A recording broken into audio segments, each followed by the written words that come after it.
नमस्कार, आप देख रहे हैं खबर मीडिया। दोस्तों बता दें कि सुशांत सिंह राजपूत केस में अब ना सिर्फ महाराष्ट्र की सरकार और शिवसेना का नाम आ रहा था, बल्कि महाराष्ट्र के उद्धव ठाकरे के बेटे आदित्य का नाम भी इस केस में अब जुड़ने लग गया था। और इसी का नतीजा है कि अब सीएम उद्धव ठाकरे ने इस केस को लेकर अपनी चुप्पी तोड़ दी है और ये बहुत गुस्से में नजर आ रहे हैं। जी हाँ, आपको बता दें कि सुशांत सिंह राजपूत केस में बेटे आदित्य का नाम जोड़ने पर उद्धव ठाकरे ने तोड़ दी है चुप्पी, बीजेपी को दे दी है बड़ी चुनौती। जी हां, आपको बता दें कि महाराष्ट्र के मुख्यमंत्री उद्धव ठाकरे ने भारतीय जनता पार्टी पर तीखा हमला बोल दिया है। उद्धव ठाकरे ने कहा है कि भाजपा शिवसेना के हिंदुत्व पर सवाल उठा रही है, महाराष्ट्र सरकार और मुंबई पुलिस की छवि को खराब करने की कोशिश भी की जा रही है। साथ ही उद्धव ने पहली बार सुशांत सिंह राजपूत केस में बेटे आदित्य ठाकरे का नाम घसीटने पर अपनी चुप्पी तोड़ दी है।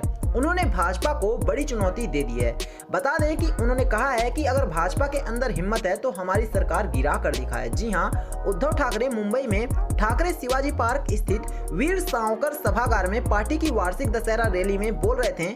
उद्धव ठाकरे ने कहा है कि अब 1 साल हो चुका है, जिस दिन से मैं मुख्यमंत्री बना तब से लगातार ये कहा जा रहा है कि अब मेरी सरकार गिर जाएगी। मैं चुनौती देता हूं कि यदि आप में हिम्मत है तो ऐसा करके दिखाओ। ठाकरे ने कहा है कि राज्य में शिवसेना, एनसीपी, कांग्रेस गठबंधन है। हम 28 नवंबर को 1 वर्ष पूरा कर लेंगे। साथ ही उन्होंने कहा है कि हमारी सरकार को गिराने पर ही सिर्फ भाजपा का ध्यान है।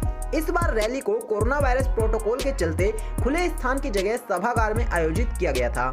अपने दशहरा रैली के भाषण में उद्धव ने पहली बार भाजपा पर इतने तीखे हमले किए। मुख्यमंत्री उद्धव ठाकरे ने कहा कि जब देश महामारी की चपेट में है, उस समय भी केंद्र सरकार का ध्यान राजनीति पर है, गैर भाजपा शासित राज्यों में सरकार गिराने की कोशिश पर है।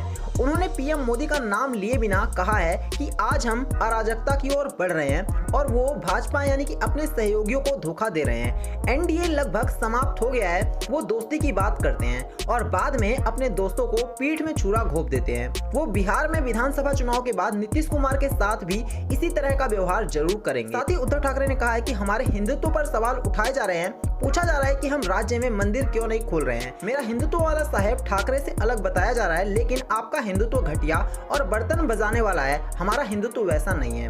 रविवार को राष्ट्रीय स्वयंसेवक संघ प्रमुख मोहन भागवत के नागपुर में दिए गए वक्तव्य का जिक्र करते हुए ठाकरे ने कहा, आरएसएस प्रमुख ने कहा है कि हिंदुत्व शब्द को पूजा परिपाटियों से जोड़कर तोड़ मरोड़ कर पेश किया जाता है। तो कुल मिलाकर बता दें कि उद्धव ठाकरे पूरी तरह से बौखला चुके हैं और जिस तरह से उनके बेटे का नाम इस केस में आया है तो उनको बहुत ज्यादा गुस्सा आ रहा है। और साथ ही साथ उनका मानना है कि अगर हमारे बेटे आदित्य ठाकरे का नाम इस केस में जुड़ता है तो मैं उस शख्स के खिलाफ कड़े से कड़ा और सख्त से सख्त एक्शन लूंगा जो भी मेरे बेटे को इस केस में घसीटने की कोशिश कर रहा है। दोस्तों, उद्धव ठाकरे पूरी तरह से बौखला चुके हैं और इसी वजह से उन्होंने दशहरा की रैली में ये बड़ा बयान दिया है और उन्होंने पीएम मोदी पर भी तंज कसते हुए कहा है कि देश की गवर्नमेंट को पीएम मोदी चला नहीं पा रहे और वो सुशांत सिंह राजपूत के केस को क्या सॉल्व करेंगे। तो कुल मिलाकर आप हमें कमेंट करके बताना कि क्या उद्धव ठाकरे ने जो बयान दिया वो सही है या फिर देश की गवर्नमेंट अब सुशांत सिंह राजपूत के कातिलों को ढूंढ करके दिखाएगी। साथ ही इस वीडियो को लाइक करना, इसे और लोगों के साथ शेयर करना और चैनल को सब्सक्राइब करना। धन्यवाद।